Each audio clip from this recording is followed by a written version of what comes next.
Sekarang kepada topik yang utama dan dasar untuk hari ini. AI dan doa. Seperti apanya? Di bagian mana AI bisa membantu dan cocok? Apakah seperti pertanyaan tadi, AI bisa lakukan doa untuk saya? Well, itu lucu, tetapi saya mikir ada orang Hindu atau Buddha yang mereka tulis kertas dan mereka taruh di satu tembok dan angin, dan setiap kali angin akan lewat, dan itu berarti doanya gerak-gerak dan akan kembali naik. Ada nama prayer wheels, roda berdoa. Pasang dan itu putar terus untuk doa. Ada berapa banyak orang yang mikir alat lain bisa mendoakan doanya.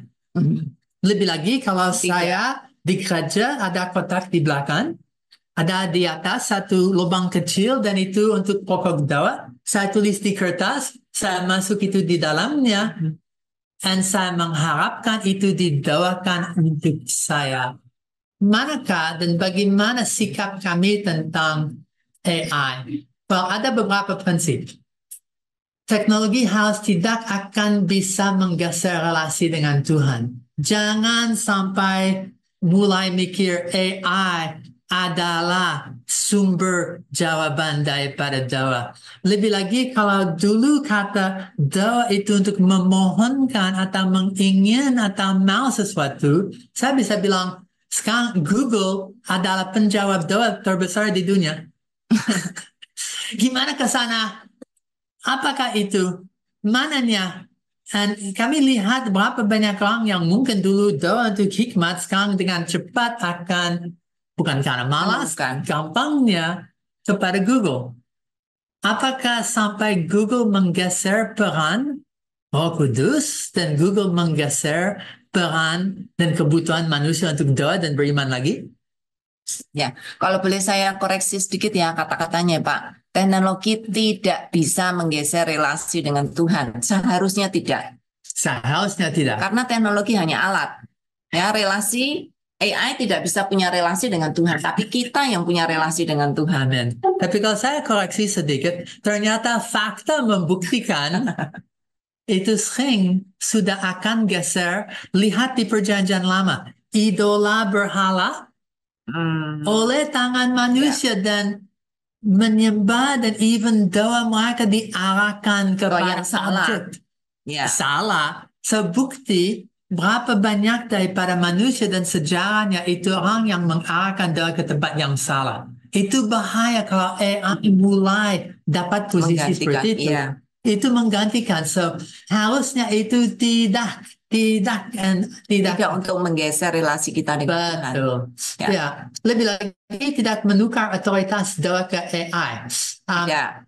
AI hanya mesin. Betul. AI bukan Alkitab. Bukan. AI bukan kebenaran. Bukan. Berarti AI bukan sumber otoritas doa saya. No. Good.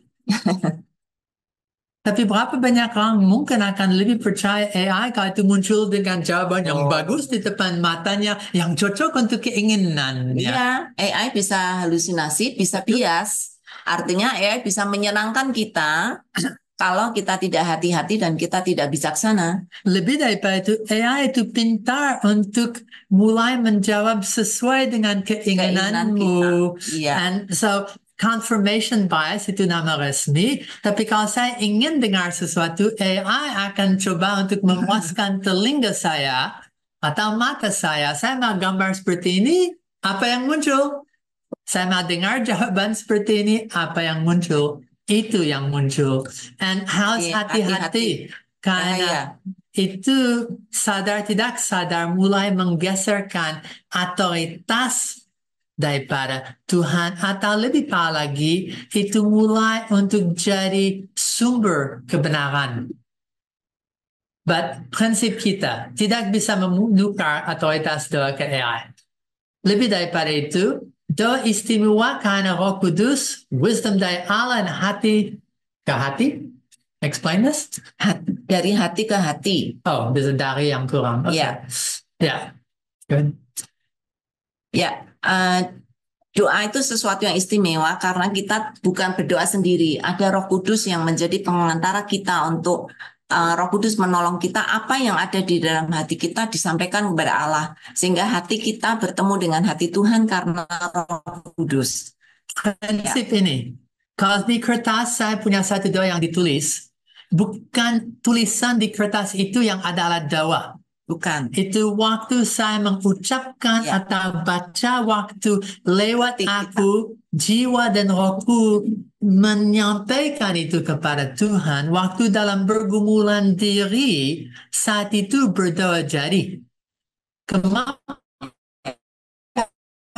saya untuk ketika dalam bahasa apa yang screen, bukan berdoa. Ya, jadi kertas yang isinya doa itu tidak punya kuasa apapun. Sama seperti AI. AI bisa menulis doa, tapi tidak ada kuasa apapun. Tapi pintar menulis. Oh iya, pintar menulis. Doanya mungkin bagus sekali, tetapi tidak ada kuasa di dalam doa yang dibuat oleh AI.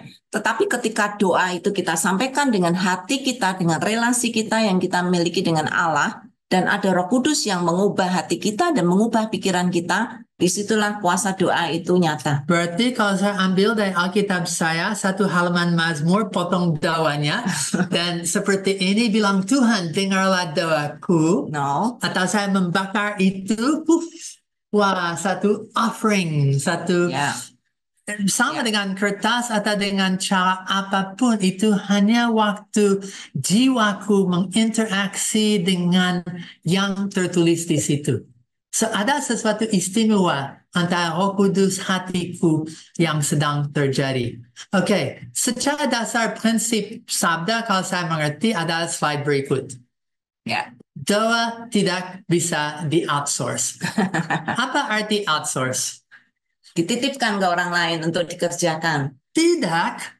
Gimana kalau setiap kali saya bertemu pendeta, saya bilang ke dia, please silakan doakan ini. Iya, kadang jemaat seperti itu punya mitos gitu. Kalau yang mendoakan tuh pendeta, maka pasti akan dijawab. Kalau itu AI yang doakan? Tidak dijawab. So harus bisa mengerti dari pandangan AI tidak punya sentience. Itu tidak punya jiwa, itu tidak punya roh, itu hanya mesin alat.